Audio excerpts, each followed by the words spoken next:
তো তাহলে এখানে আছেন আপনি কত 9 মাস? 9 মাস আছেন। তো ভাইয়ের নাম কি? আমার নাম তাজুল ইসলাম। তাইজুল ইসলাম। তাইজুল ইসলাম ভাই হচ্ছে আমাদের সিলেটের মানুষ, আমাদের বাংলাদেশের রেমিটেন্স যোদ্ধা। তো এই মাঝরাতে কাজ করেন, মাঝরাতে কাজ করেন। তাহলে এখানে আছেন আপনি 9 মাস। এর আগে কোথায় ছিলেন? এর আগে এলআইসি ছিলাম 5 মাস, তারপরে বিনবাজার ছিলাম 5-6 মাস। ওখানে কি এই কাজে করছিলেন, মাঝরার কাজে করছিলেন? মাদ্রার কাজে হেডিয়ে ছিল সবজির কাছে। সবজির মাজার। তাহলে এখানে হচ্ছে ওটের, এগুলো হচ্ছে ঘাসের মাঝে। এগুলো হচ্ছে ঘাসের মাজরা। আচ্ছা, তাহলে ওমানে টোটাল আপনার কত বছর আছেন? 2 বছর 3-4 মাসে গেছি। 3-4 মাস হয়েছে। এর ভিতরে বাংলাদেশে গেছিলেন? না এখনো যাইছি না, এখনো যান না। বাড়িতে কে কে আছে বাংলাদেশে? বাড়িতে তো আল্লাহ রকমের বাচ্চা কাচ্চা আছে। ছেলে মেয়ে আছে? ছেলে মেয়ে কয়জন? ছেলে মেয়ে 5 জন। 5 জন, যাক মাশাআল্লাহ। বড় তাহলে বড় ছেলে কোরআনে হাফেজ। কোরআন হাফেজ, যাক মাশাআল্লাহ, খুশি হইলাম। বিয়ে দিছি মনে করেন। তাহলে এখানে আপনি আছেন টোটালে 2 বছর 3 মাস। এরকমই। হ্যাঁ, 3 মাস আছেন। এর ভিতরে বাংলাদেশে যাওয়া হয় নাই।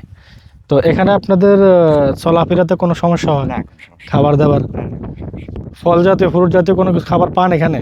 ওইখান থেকে কিনে আনতে হয়, মুদাই আছে না দোকান। মানে আর ভাবে নিয়ে আসে না, কোনো কিছু নিয়ে আসে না? নিয়ে আসে মাঝে মধ্যে নিয়ে আসে। মাঝে মধ্যে নিয়ে আসে। রমজান মাসে মানে ফুল এমনিতে রমজান মাসে না? ঠান্ডা মান্ডা এগুলি। আচ্ছা, আসলে যারা আপনার এই যে মাঝরাতে ওয়াদির বিছকানে মানে ওয়াদির মাঝখানে যারা কাজ করে, তারা অনেক ধরনের খাবার পায় না, অনেক ধরনের খাবার থেকে বঞ্চিত হয়। তো আমরা যেরকম সব ধরনের খাবারগুলা পাই, তো যারা ওই যে ওয়াদির মাঝখানে কাজ করে, তারা এইসব ধরনের খাবারগুলা, সব ধরনের খাবার তারা পায় না। সীমিত খাবার খেয়ে জীবনযাপন করতে হয়। আর এখানে অন্ধকারে জীবন কাটাইতে হয়, কারণ রাত হয়ে গেলে অন্ধকার না, ঠিক। রাত হয়ে গেলে অন্ধকার, আর দিন হয়ে গেলে আলো আর কি। তো এভাবে তাদের জীবন কাটে। তো আমাদের দেশের মানুষ, আমাদের রক্তের মানুষ, আমাদেরই দেশের গর্ব, সবাই রেমিটেন্স যোদ্ধা। আমিও রেমিটেন্স যোদ্ধা, সেও রেমিটেন্স যোদ্ধা। তো ভাইয়ের বয়স কত হইব? আমার বয়স মনে হয় 43। 43 বছর। 43 বছর জীবনে এখনো যুদ্ধ চালিয়ে যেতেছে আসলে, জীবন সফল করার লক্ষ্যে। তো আল্লাহ সবাইকে সফলতার রাস্তা দেখাই দেখ। সফল হওয়ার পিছনে সবাই ছুটতেছে, আমরা প্রবাসী রেমিটেন্স যারা আছি সবাই সফলতার পিছনে ছুটতেছি। আসলে আল্লাহ কোথায় নিয়ে দাঁড় করায় সেটা উপরে আল্লাহ ভালো জানে।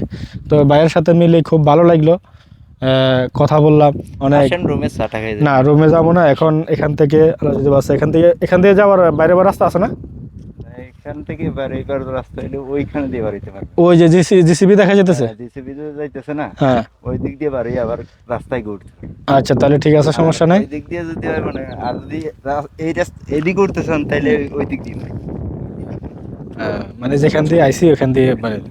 আচ্ছা, তো ঠিক আছে, ভাইয়ের সাথে মিলি ভালো লাগলো।